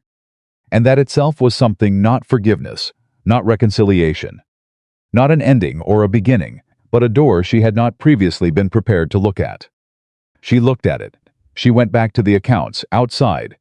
The December wind came off the Cornish coast, and the third loom stood quiet in the workshop, waiting for morning, and the name Fairmont sat above the door in letters that had been carved there by someone who believed, as Eleanor now believed, that a name you built yourself was worth more than any name you were given. She did not respond to Adrian's letter for 3 weeks. Not because she was punishing him, not because she was uncertain about what she felt. She did not respond because she was in the middle of the most critical production run Fairmont Wool House had yet attempted. And she had learned, in the 14 months since she walked out of Bellgrave Hall, that some things could wait and some things could not. And a standing Bond Street order in its first quarter of fulfillment could not wait for anything. The third loom had changed the scale of everything. Where she had previously produced enough to service regional accounts with a modest surplus, she was now operating at a volume that required her to think differently, not just about production, but about every system attached to it: fleece sourcing, quality control, scheduling, the coordination between Pole's maintenance schedule and Bettany's production calendar and Thomas's finishing work, which was slower than everything else and better than anything else, and could not be rushed without consequence. She thought about it constantly. She thought about it at breakfast, and in the evenings after the workers left, and in the middle of the night when she woke at 2 in the morning with specific worries with a specific that hadn't retimed itself during daylight hours. Margaret, still in Cornwall, still declining to leave with a cheerfulness that Eleanor had stopped questioning, watched all of this with the attentiveness of someone taking notes. "You haven't answered him," Margaret said one evening in January. Without preamble, Eleanor did not look up from the accounts. "No, is that a decision or a delay?" Both. She turned a page. "I need to know what I want before I write back. I'm not there yet. What does there look like?" Eleanor set her pen down and looked at her cousin, the woman who had opened a door at 5:30 in the morning, who had put the kettle on, who had said then, "That's where we start," as though it were simple. As though a woman with 42 pounds walking away from a dukedom were simply a problem to be organized toward a solution. "It looks like knowing whether I want him back in my life because I've forgiven him," Eleanor said. "Or because I'm lonely. Those are very different reasons, and I refuse to confuse them." Margaret was quiet for a moment. "And which is it?" "I don't know yet." She picked up her pen. "Which is why I haven't written." The answer arrived not from inside her but from outside, from an unexpected direction. The way the most clarifying things often do. It arrived in the form of Lady Constance Marlowe. Lady Constance was 41, impeccably dressed, the wife of a Wiltshire baronet, and the closest friend of Lady Davenport, the woman who had made the original comment at the ball. The comment that had preceded everything. She arrived at Fairmont House on a Wednesday in late January without a letter of introduction, and with the particular confidence of a woman who expected doors to open for her, which Eleanor noted they generally did. Agnes brought her into the kitchen, because the sitting room was being used to dry a bolt of fabric that couldn't be moved, and because Eleanor had decided some time ago that anyone who was uncomfortable in her kitchen was not someone she needed to accommodate. Lady Constance was not uncomfortable. She looked around the kitchen with open curiosity and accepted tea, and sat down with the directness of someone who had not traveled from Wiltshire to exchange pleasantries. "I'll be honest with you," Lady Constance began. "I've come because Davenport asked me to, and Davenport asked me because she feels responsible for what happened at the ball, and she is not wrong to." Eleanor said nothing. She waited. She made a comment. Adrian answered it badly. "She has been living with that for over a year, and it has not been comfortable." Lady Constance looked at her steadily. "She wanted to come herself, but she was concerned you would assume an agenda. And your coming instead resolves that concern? It clarifies the agenda. At least, there is no hidden one." Lady Constance wrapped both hands around her teacup. "I came to tell you 2 things. The first is that what Adrian said that night is still talked about, not as gossip, not as entertainment, but as the kind of thing that defines a man's character in other people's eyes. He has not recovered from it socially. He never will. Entirely." Eleanor absorbed this without visible reaction. "The second thing," Lady Constance continued, "is that society is watching you. Not in the way they watch a scandal. In the way they watch something they didn't expect to see. A woman of your position building what you've built it is being noticed in rooms you would not expect. I'm not building it for those rooms, I know that. Lady Constance set her cup down. That is precisely why it's being noticed. Eleanor looked at her for a long moment. She thought, this woman has traveled a considerable distance to deliver a message that is, underneath the social framing, essentially you have won something. Whether you sought it or not, she thought, that is not nothing. She also thought, it changes nothing practical about tomorrow morning.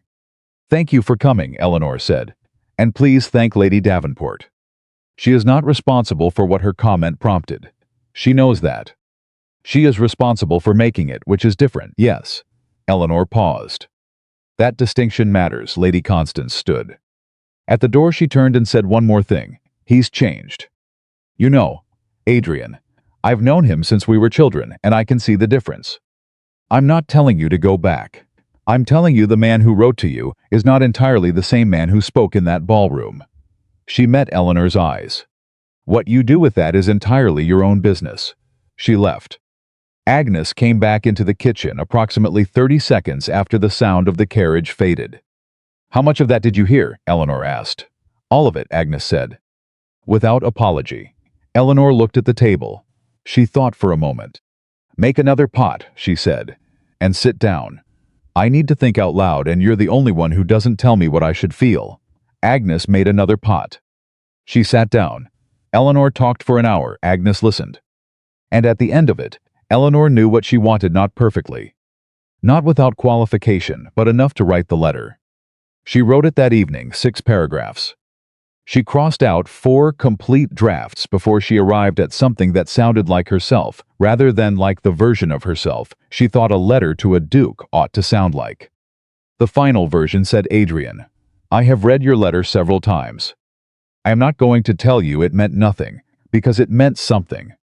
I am also not going to tell you it resolves anything, because it does not. What it does is open a question I am now willing to consider, which is whether there is a version of a future in which we are something to each other again, not what we were. Because what we were was not sufficient, but something better built on what we have both. Separately, learned. I am not prepared to have that conversation by letter. If you want to have it, come to Cornwall. Come without expectations, and without the assumption that I will return to Bellgrave. Come and see what I've built and talk to me the way 2 adults who have made serious mistakes might talk to each other. If that is something you are willing to do, write and tell me when. Eleanor. She sealed it before she could change her mind. She posted it the next morning. Then she went back to the accounts and did not think about it again for 4 days.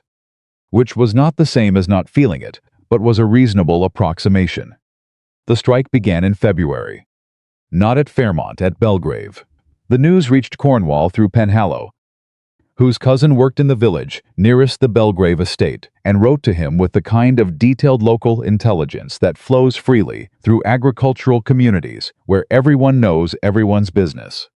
The letter to Penhallow said, workers on the eastern Bellgrave farmland had walked out. Not the tenant farmers. Those men had their corrected accounts and their new agreement and had gone back to work in December. This was the hired labor on the home farm, the men who worked the Whitmore agricultural operation directly. And they had stopped because of a foreman named Carver, who had been running the operation with methods that had apparently been tolerated for years and were no longer being tolerated. Penhallow brought the letter to Eleanor himself, which told her how seriously he took it. She read it and said, what kind of methods? Wage manipulation. Foreman runs a company store, sells supplies to the workers at inflated prices on credit against their wages. By the end of the month, half of them are working off debt to the man who pays them.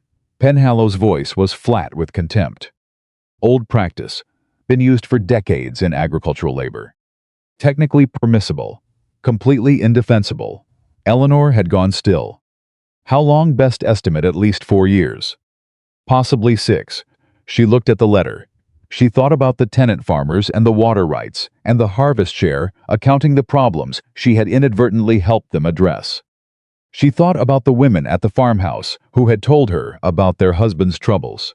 She thought there is a pattern here that is not accidental. "This is Whitmore land," she said. "Yes. Adrian will need to address it. He's trying." Penhallow sat down without being invited, which was one of the things she had come to appreciate about him. But the workers won't speak to him directly, or they won't yet. There's a trust problem. They don't know whether he knew about Carver's methods. If he did, he's complicit. If he didn't, they want to know why not. Eleanor understood the problem exactly.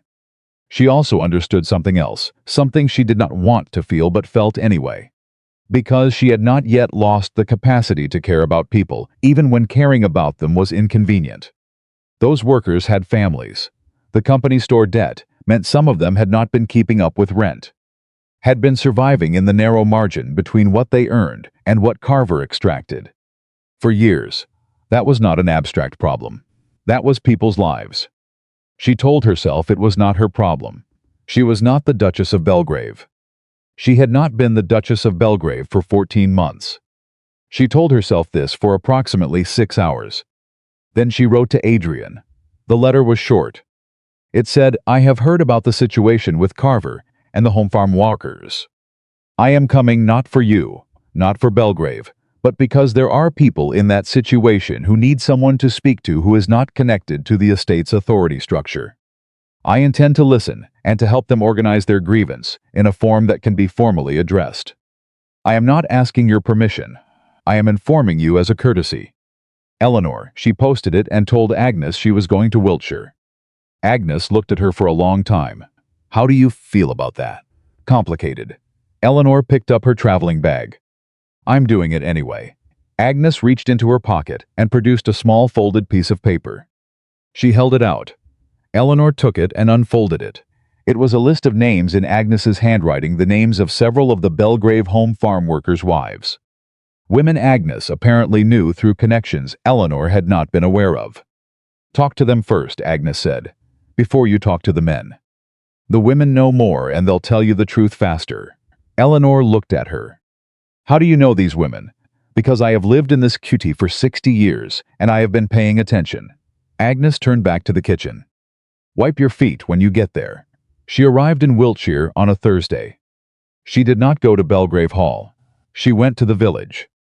She went to 3 houses in sequence with Agnes's list in her pocket, and knocked on 3 doors and was received cautiously at first. Then with increasing openness by 3 women who were tired, worried, and deeply suspicious of anyone connected to the estate. She was not connected to the estate. She made that clear immediately. "My name is Eleanor Fairmont," she told each of them. "I am not here on behalf of the Duke or the estate. I am here because I heard what Carver has been doing, and I want to help you put it in a form that cannot be dismissed." The first woman, Mary Rowe, wife of the farmer who had spoken up about the harvest accounting, stared at her. "You're the woman who talked to us last year." "Yes, and you're the Duchess?" "I was."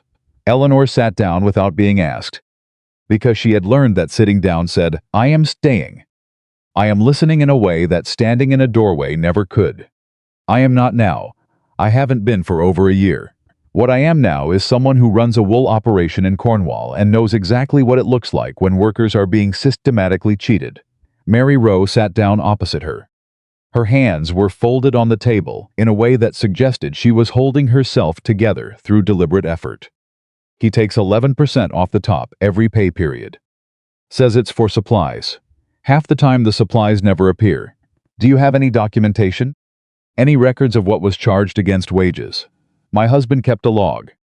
He wasn't sure why he kept it. Just seemed like a thing that should be written down." Eleanor felt something very focused settle over her. "Can I see it?" The log was 6 months of careful penciled entries in a small notebook. Eleanor went through it line by line. The pattern was clear, systematic, and documented with enough specificity to constitute a formal record of wage theft. "This," she said, "is exactly what we need." She spent 2 days in the village. She visited 7 households. She collected documentation from 4 of them, the ones who had kept records, who had held on to wage slips and company store receipts, and the notebooks where suspicious men had quietly noted down what they were being told and what didn't add up. She organized it all on the kitchen table of the village tavern keeper's wife, who had offered her space and strong tea and the particular solidarity of a woman who had watched her neighbors be squeezed for years and never had a means to address it. By the end of the second day, she had a clear account specific, documented, covering over 4 years of systematic wage manipulation affecting 19 families. She wrote it up that evening in the form of a formal complaint document. She had Hartwell's address still in her correspondence book. She wrote to him directly, attaching copies of the key documentation, requesting his professional assessment of the formal remedies available. Then she wrote a second letter to Adrian. I have spoken with the workers and their families. I have documented what Carver has been doing. The attached summary covers 19 families over 4 years. This is not a labor dispute. This is wage theft, and it has been occurring on your land for at least 4 years. You need to address it formally and completely. I am sending the documentation to Hartwell simultaneously. I am not asking you to thank me. I am asking you to do what is right. Eleanor. She dispatched both letters. Then she sat in the quiet of the tavern keeper's kitchen, with the smell of coal smoke and the sound of the village around her, and felt not satisfaction exactly, but something like rightness.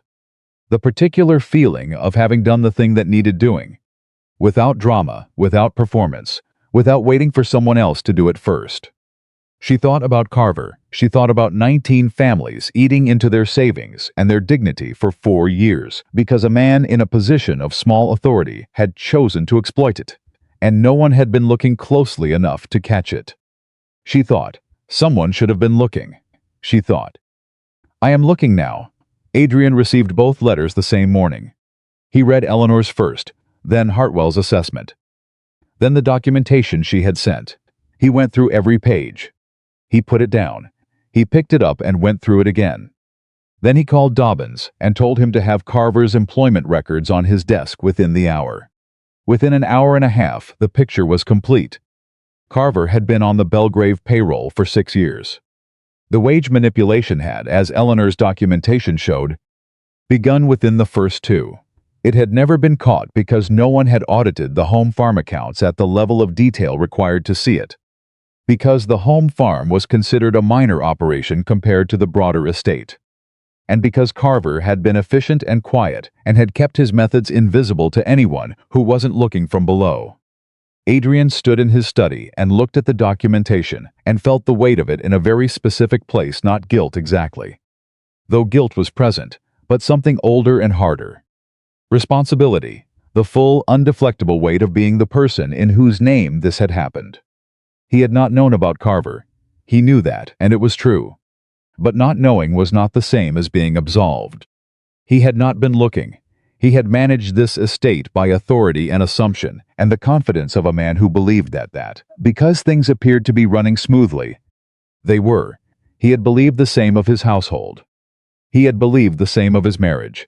He thought, Eleanor has now, in the space of 14 months, caught 3 separate failures that occurred in my sphere of authority. The account discrepancy, the harvest share manipulation. And now this, he thought, she was not nothing without my name. I was running blind without hers. He called for Carver.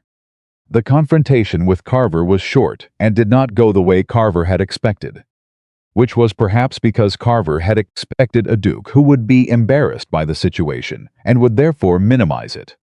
Adrian was not embarrassed. He was furious, and the particular fury of a man who is furious at himself finding its outlet in the object that deserves it was not a gentle thing to witness. He laid the documentation on the desk between them. He said, "Explain this." Carver explained it in the way that men explain indefensible things through a combination of minimization, technical justification, and the implication that this was simply the way things were done. Adrian let him finish. Then you are dismissed, effective immediately. I will be calculating the full amount of wages improperly deducted over the period covered by this documentation and reimbursing every affected family with interest. If you contest that accounting, I will pursue this through formal channels, at which point the documentation I have here will be considerably more damaging to you than to this estate. Carver had the sense to go quietly. He was gone within the hour. Adrian wrote to Eleanor that evening. The letter was longer than his previous ones. It was also For the first time, not carefully composed. It read less like a letter, and more like a man talking to someone he trusted, which was its own evidence of something. He wrote, Eleanor, Carver is gone. The reimbursement process begins next week. Hartwell is handling the formal documentation. I want to tell you that I went through everything you sent, and I understood not just what Carver had done, but why it had been possible to do it, because I was not looking. Because I managed this estate the way I managed everything, from a position of assumed authority that I did not earn and did not verify. I do not know how to thank you for this. I am not sure thank you is the right word for what I feel. What I feel is closer to recognition of how much I missed, how long I missed it, and of what you were capable of seeing that I was not. I am coming to Cornwall. Not immediately. The reimbursement requires my presence here for the next 2 weeks. But after that, I am coming if you will receive me. Not to ask for anything, to have the conversation you proposed, to see what you have built, to try to talk the way you described two adults who have made serious mistakes. I remain with complete sincerity, Adrian. Eleanor received the letter on a Monday. She read it at the kitchen table with Agnes across from her, pretending to read something else. He's coming, Eleanor said. Agnes turned a page. 2 weeks. Approximately. Agnes absorbed this and Eleanor folded the letter. She looked at the table. She thought about Bellgrave and Cornwall, and the clock at 12:12, and the third loom running in the workshop outside, and the 9 children in the evening school, and the Bond Street standing order, that had become something she had never had the language for in her previous life, because in her previous life it had not been permitted to exist. She thought about the workers and their families, and the 7 houses she had visited, and the look on Mary Rose's face when she said, "This is exactly what we need," she thought. I did not go to Wiltshire for him. I went for them. But the things she had built, while going for them, the documentation, the complaint, the action that would result in 19 families receiving what they were owed, that had happened because she had been paying attention.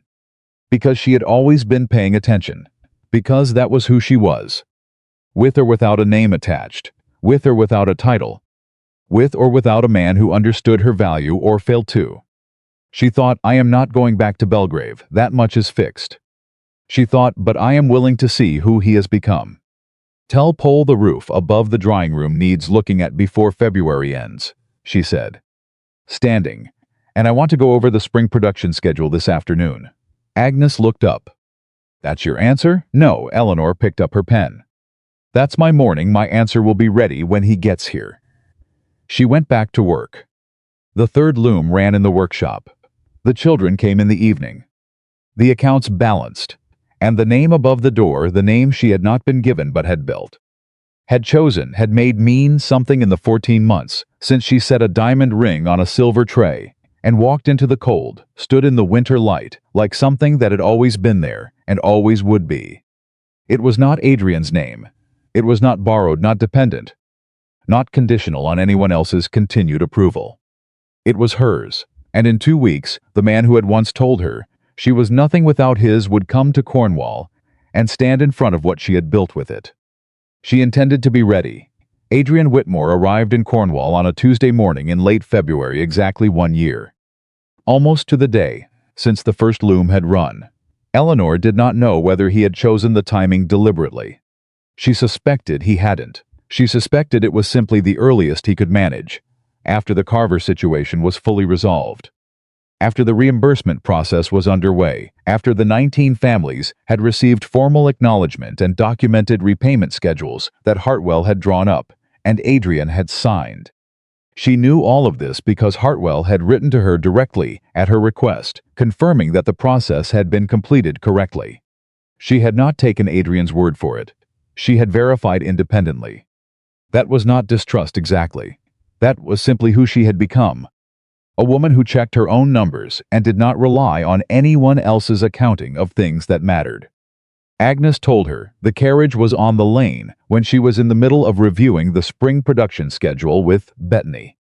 She did not stop the review. She finished it, made 3 notes in the margin of the production ledger, and told Bettany to check the green dye concentration on the current batch before end of day. Then she went to the door. He looked different. That was the first thing she registered, not in a way she could easily articulate. Not a physical change exactly, though he was perhaps slightly less immaculate than she had always known him to be. Slightly less composed in the way of a man who had stopped performing composure and was just standing in it. He stood at the bottom of the steps and looked at her. And for a moment neither of them said anything. Then Adrian said, "The name above the door is new." He was looking at the workshop, at the carved letters above the entrance that Pole had finished in January. Fairmont Wool House. Eleanor had watched Pole carve each letter and had felt, with each stroke, something settle permanently into place. "It's been there since January," Eleanor said. "It suits the building. It suits me." He looked at her, then really looked. The way he had not looked at her in 3 years of marriage. Or perhaps ever. She held the look steadily. She was not performing steadiness. She had simply arrived, after 15 months, at a place where she did not need to perform anything at all. "May I come in?" Adrian asked. "Yes," she said. "Wipe your feet." Agnes had put the kettle on without being asked, and then left the kitchen with a discretion that was. For Agnes pointed. The door between the kitchen and the hallway closed. Eleanor noted it with something close to amusement. She poured the tea herself. She put the cups on the table. She sat down. Adrian sat across from her, and the kitchen that had been the site of so many significant things, the first cold tea, the letter from Hartwell, the night she and Agnes had talked until midnight, held them both now, with a particular neutrality of rooms that have witnessed enough not to take sides. Before anything else, Adrian said, "I want to say something, and I want you to let me say it completely before you respond." Eleanor nodded once. She picked up her tea. "I have spent 15 months understanding what I did," he began. "Not what I said," I understood the words immediately. What I did. What I believed that made those words feel. To me, like a reasonable thing to say in front of 300 people, to the woman who had spent 3 years protecting my household, my finances and my reputation. He stopped. His hands were flat on the table. "I believed that your value was derivative, that it came from your association with my name. I believed this the way one believes in arithmetic, not because I had reasoned it out and decided it was true, but because it was simply part of the structure of the world as I understood it. I never examined it. I never questioned it. I acted on it every day for 3 years, in ways I did not recognize as cruelty because I did not understand them as belief." Eleanor said nothing. She had promised him the space to finish. "What you have built here," Adrian continued. And his voice shifted slightly, something in it becoming less composed. "More real is not just a business, it is a correction. It is evidence against every assumption I held. And the part I find most difficult to sit with is not that you succeeded, it is that you did it quietly. Without vindication as the goal, without making it about me at all." He looked at her directly. "You went to Wiltshire for those workers. Not to show me anything. Not to make a point. Because people needed help and you were the one who could provide it." A pause. "The kitchen was very quiet. That is who you were when I married you," he said. "I simply didn't see it." Eleanor set her cup down. She had let him finish, now she spoke. "You're right that I didn't go to Wiltshire for you." She kept her voice level, not cold. Not warm, just true. "I went because I heard about 19 families and I knew what to do. That is what 15 months of building something from nothing teaches you. It teaches you that problems have solutions if you are willing to look at them directly and act without waiting for permission." She paused. "I didn't wait for your permission when I left Bellgrave. I didn't wait for it in Cornwall. I did not wait for it in Wiltshire. I know. I need you to understand that is permanent," Eleanor said. "That is not something that reverts if circumstances change. The woman who sat in your ballroom and managed your household and quietly fixed your accounts and said nothing, she is not coming back. She was not less than who I am now. She was me learning, under conditions that did not allow for the full version of myself to exist. But she is not the version you get going forward. What you get, if you get anything at all, is this." She gestured. Not dramatically, just a simple open-handed gesture that encompassed the kitchen and the sound of the loom outside and everything attached to it. "This," she said. "Eleanor Fairmont, the wool house. The workers, the evening school, the accounts I keep in my own name. The decisions I make without consulting anyone, unless I choose to. This is not negotiable. None of it. Adrian looked at her for a long moment. I'm not asking you to negotiate any of it, he said quietly. I'm asking if there's room in it for me. She did not answer immediately. She stood and went to the window and looked out toward the workshop, where the sound of the third loom was running steady, and even the sound she had come to love the way some people love music, because it meant the thing she had built was working. She thought about what room meant. Room was not Bellgrave. Room was not the Duchess of Bellgrave. Room was not a return to anything that had existed before, because what had existed before was not sufficient, and they both knew it. Room was something that would have to be invented. Something that had no existing template. Something that would require from both of them a level of honesty they had not previously demonstrated, certainly not together. And in his case, not even alone. She turned. I have questions, she said. Not rhetorical ones. Real ones. And I want real answers. All right. If I remain in Cornwall, if this remains my primary work and primary home, what are you proposing? Adrian had clearly thought about this. I am proposing that I come here, that I make the case to you, over time and through actions, that I have changed enough to be worth your time. I am not proposing to move you. I am not proposing to override anything you've built. A pause. I am proposing to learn what it looks like to be in a partnership that is actually equal. You have never been in one of those. No. He held her gaze. Neither have you. You've been in one that was unequal in the other direction, where you gave everything and received the name in exchange, and were told to consider that a fair trade that landed. She felt it land. It was the most accurate description of her marriage she had ever heard. And the fact that it was coming from him made it both easier and harder than she had expected. What about the dukedom? She asked. Bellgrave, the estate. The position. It continues. It requires my attention, and I will give it that attention. He was being precise now. The way he was precise about everything practical. But a dukedom does not require me to be physically present at all times. It requires competent management, which I am in the process of restructuring. Dobbins is being replaced. I am hiring differently. I am looking more carefully. Because of the Carver situation. Because of the harvest accounting before that. Because of the account discrepancy before that. He paused. Because of the pattern, Eleanor. I kept missing things. I want to understand why. She heard that.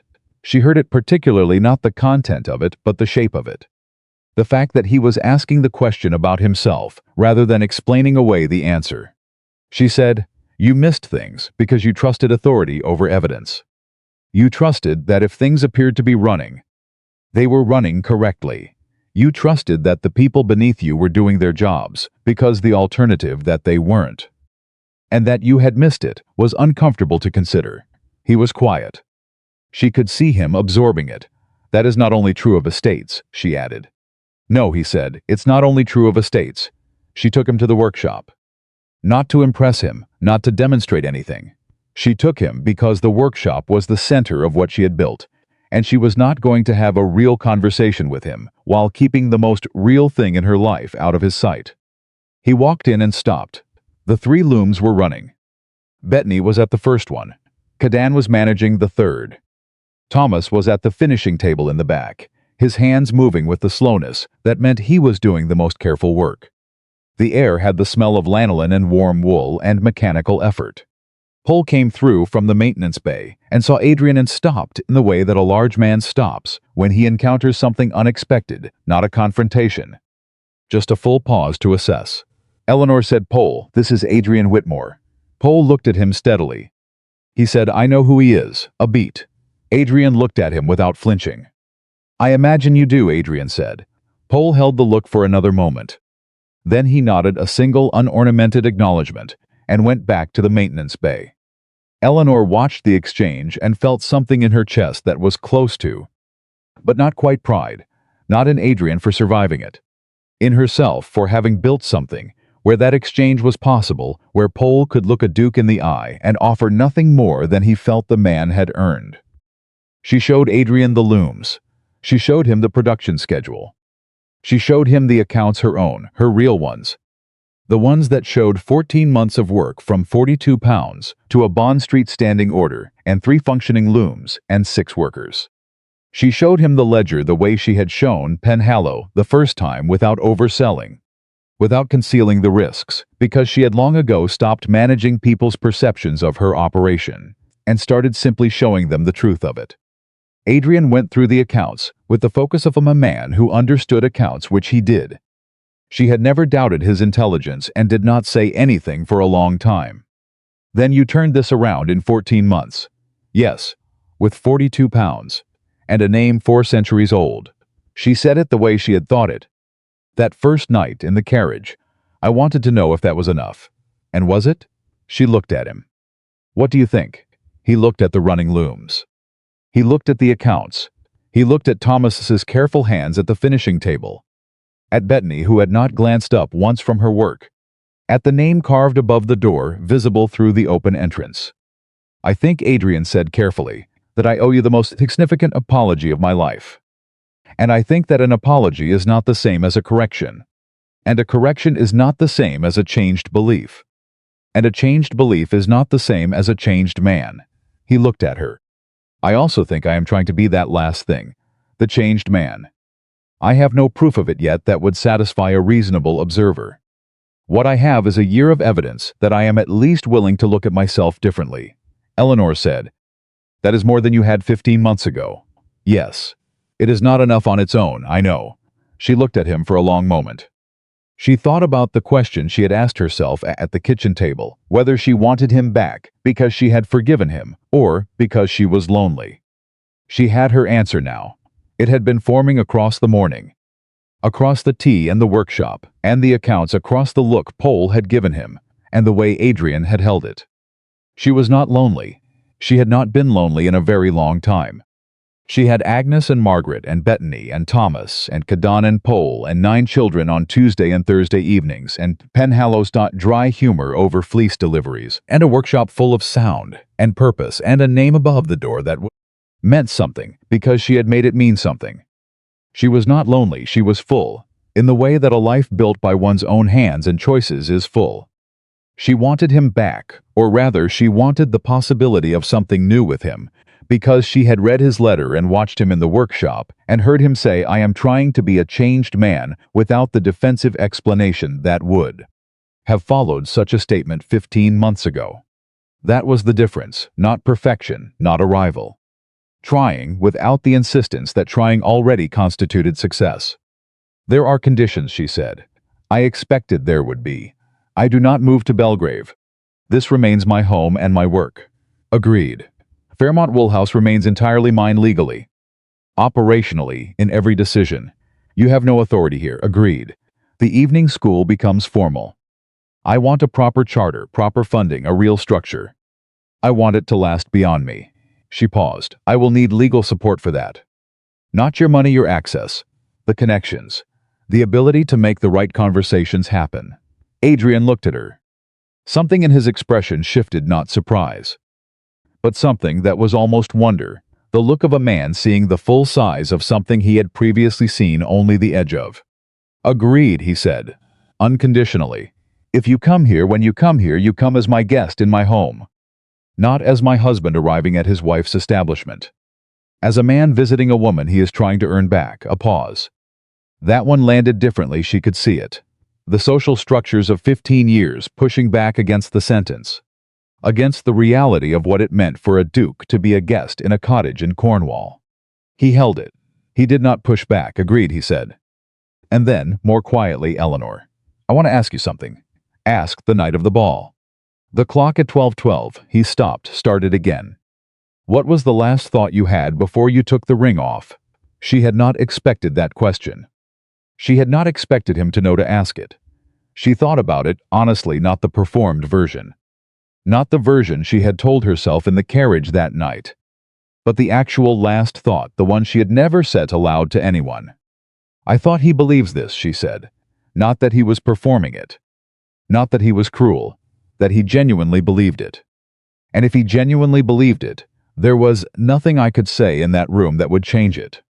The only thing that would change it was evidence. She paused. So I left to become the evidence. The kitchen was very quiet. Adrian looked at her with an expression she had never seen on his face in 3 years of marriage, not admiration, which was a thing one could perform, something more raw than that. The look of a man who has understood something fully for the first time and cannot unknow it. "You were right," he said. "It was the only thing that would have worked." "I know. Are you glad you did it?" She did not have to think about this one. Every day he stayed 3 days. He slept in the small room at the end of the hall, the one with the drafty window that Agnes had been meaning to have repaired for months, and that Adrian, on the second morning, fixed himself with a piece of putty he found in the kitchen drawer. Without being asked, and without mentioning it afterward. Eleanor noticed she said nothing. She noted it the way she noted things that mattered not loudly. But permanently, he ate at the kitchen table with her and Agnes, and sometimes Margaret, who had by this point achieved a quality of permanent residence that none of them were questioning. He was quiet at those meals, in the beginning not withdrawn, but listening, learning the rhythms of a household that ran on a completely different logic than anything he had previously occupied. On the second morning, Agnes put a cup of tea in front of him without being asked. Eleanor noticed that too. On the second afternoon, he asked Eleanor if he could come to the evening school. She looked at him. "Why? Because it is the part of what you've built that I understand the least," he said. "The wool house I can follow the economics, the operations. The school I don't fully understand yet. I would like to." She considered. "You come as an observer. You do not speak unless one of the children asks you something directly." Understood. He came. He sat in the corner of the room, the largest room in the house, cleared of furniture for Tuesday and Thursday evenings, and watched Eleanor move between 9 children with the ease of someone for whom this was as natural as managing a production schedule. He watched Bettany's daughter demonstrate, without prompting, that she could calculate the cost of raw fleece against finished product yield in her head faster than Eleanor could write the problem down. He watched a child who had never been told she had a remarkable mind use it, in front of him, without the slightest awareness that it was remarkable. When the evening ended and the children left, he sat for a long time without speaking. Finally, "How many of them know what they're capable of?" "None of them." "Fully," Eleanor said. "That's the point. They're 9 years old. The point is to make sure the world doesn't tell them what they can't do before they have the chance to find out what they can." He was quiet. "Someone should have done this for you," he said. She looked at him. "Not the mathematics," he said. "But someone should have. Someone should have told you, consistently, that what you were capable of was not contingent on whose name you carried." Eleanor felt that land in a place she had not expected it to reach. She had been told many things over 15 months. She had told herself many things. She had built the evidence herself, stone by stone, and she was proud of it, and it was real, and it was hers. But to hear it said simply, directly, without caveats, by the man who had stood in the ballroom, and said the opposite, she had not known she was still waiting for that. She had not known it was still there to be given. She did not cry. She was not a woman who cried easily, and she had used up most of what she had on a Tuesday in February a year ago, watching a loom run for the first time. But she felt it. She let it be felt. "Thank you," she said, "for saying that. I should have been the one saying it from the beginning." "Yes." She picked up the primer from the table. "You should have. But you're saying it now." He left on the third morning. She walked him to the carriage. Pole was in the yard and gave him the same nod as before, still minimal, still unornamented, but something in it was marginally different from the first one. At the carriage, Adrian turned to her. "The ring," he said. "It's still in the velvet box on the mantelpiece." Eleanor had not thought about the ring in months. She thought about it now, the diamond and sapphires. The Whitmore family piece, the thing she had placed on a silver tray in front of 300 people. "I know," she said. "I don't know what to do with it. I've been uncertain whether to offer it back, because I don't know if you would want it. And I don't know if my wanting to offer it is about what you want or about what it would mean to me to have it accepted." Eleanor looked at him. He was doing something she had almost never seen him do in 3 years of marriage. He was being uncertain out loud. He was saying, "I don't know," without dressing it as something more authoritative. "Put it away," she said. "Don't offer it again. If there is a future in which I want to wear a ring, it will be one we choose together for reasons that belong to who we are now. Not what we were." She paused. "That is not a rejection. It is a condition. "I understand the difference," he said. "Good." He got into the carriage. Through the window. "I'll write when I'm back. I know you will, Eleanor." He stopped. He looked at her with the expression she had first seen in the workshop, the wonder at something larger than he had previously seen. "I am glad you did not come back." She raised an eyebrow. "I mean," he said carefully, "that the woman who left was already extraordinary. The woman standing here now, what she has built, who she has become. I would not have this version of you if you had come back." A pause. "I would have had the version of you that I did not deserve. I am trying to deserve this one." She looked at him for a long moment. Then she said, "You had better keep working at it." The carriage pulled away. She watched it go down the lane between the bare-branched oaks. Growing smaller, turning, disappearing. Paul appeared beside her without sound. Which was a talent of his. "Well," she said. "Is he coming back?" "Yes." Paul considered this. "Is that what you want?" Eleanor watched the empty lane. She thought about 15 months and 42 pounds and 3 looms and 9 children and a name carved above a door and a woman she had found in the rubble of a marriage that had told her she was nothing. "I want many things," she said. "He is one of them. He is not the first one, and he is not the most important one. But yes." She turned toward the workshop. "He is one of them." Paul nodded. He went back to work. Eleanor went back to work. The London Illustrated News ran its longest item about Fairmont Woolhouse in March of that year, 15 months after a winter ball. 14 months after a Tuesday loom, 3 weeks after a duke had wiped his feet at a Cornwall door and sat across a kitchen table and tried, for the first time in his life, to see clearly. The item read, "Fairmont Woolhouse, Cornwall, has in the span of one remarkable year established itself as one of the most notable small textile enterprises in England. Its proprietor, Mrs. Eleanor Fairmont, has declined comment on the business's origins or on her personal history, saying only that she came to Cornwall with a family property and a family name and decided to find out what they were worth. The answer, it appears, is considerable. We are compelled to withdraw our earlier characterization of this enterprise as a temporary occupation for a woman of leisure. It is nothing of the sort. It is by every measure the work of a woman who knew exactly what she was doing." Agnes read it aloud at breakfast. Margaret said, "They spelled your name correctly this time." "They always spell the names correctly," Eleanor said. Eventually, she poured her own tea. It was warm. It was always warm now, because she made it herself at the right time in a kitchen that was hers. In a house that was hers, in a life that was entirely, irreversibly, gloriously hers. Outside, the third loom ran. The children would come on Thursday. Penhallow was delivering fleece on Friday. A letter from Bond Street was expected before end of week. Adrian had written 3 days ago a short letter. Just facts and a question at the end. "Is the drafty window still a problem?" She had written back, "Paul fixed it. Come and see for yourself." She sealed it and posted it and went to the workshop. The name above the door caught the morning light. 4 centuries old and brand new. Her mother's, then hers. Built from nothing and proving every day that nothing was exactly what Eleanor Fairmont had never been. The loom ran, the work continued, and the woman who had once been told she was nothing without a man's name stood at the center of everything she had made, and felt not triumph, not vindication, not the satisfaction of having proven a point, but something quieter and more permanent than any of those. She felt like herself. She had felt like herself for 15 months now. She intended to feel like herself for the rest of her life. And that, in the end, was the only legacy that had ever truly mattered.